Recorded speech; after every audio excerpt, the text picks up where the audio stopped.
لسه يا اسطى داخل مركز التدريب، لقيت القائد بص لي في عينيا وقال لي مؤمن هولندا اجهز عشان في مداهمه.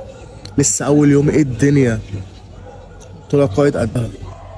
قال لي هولندا والدنيا معاك معاندة، في مداهمه ومحدش هيقوم بالبطوله دي غيرك. الدم جري في عروقي، حرك جوه الانسان اللي مش سوي الجاحد قوي. قمت قايم مرقص 17 طلقه اصدق. قبل اي كلام. قال انا اخترتك عشان شايف في عينيك عيون الصقر. قال لي الاعداء هياكلوا منك. شنبي ده يا اسطى كان لسه بتقل، لو كنت فردته كده كان واحد ممكن يجيله صدمه عصبيه. انا قلت بقى فاهم، هيدوني نص آلي بتاع انزل اتعامل بيه، انكش من بعيد وبتاع. قام جاهز لك دبابتين. قلت له اللي نكش مصر وندب مش حمل قله الادب، ومؤمن هولندا في ارض المعارك محدش هيقدر يشارك. اصدق. لقيت القائد ايه لما سقف له قام مديني التحيه. قمت مديله التحيه.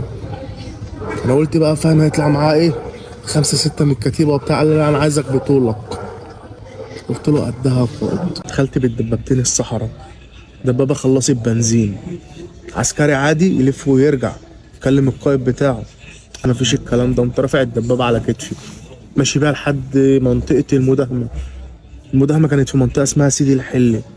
حتى لو تلاحظ يا اسطى هتلاقي كتفي منها في كدمه، مش مصدق. لا. هتلاقي في عضمه ورمه. مش مصدق. ارن على الوحده، لا خلاص ارن على يا الوحده. عم، خلاص كمل. رحت يا باشا ارض المداهمه في منطقه اسمها سيدي الحلي. انا معلم المنطقه هناك، هتلاقي نخله كبيره مزرعه جوافه تحتها رمله صفراء. واقف يا باشا في الصحراء مستني الاعداء يقبلوا عليا. القائد بتاعهم كان اسمه كريستيانو رونالدو. ده بتاع الريال ده؟ لا ده تشابه اسماء. لقيته قام باصص للجنود بتاعته وبيكلمهم. ده هولندا باع الدنيا وصارف فلوسها، لازم نمشيها معاه سلمية.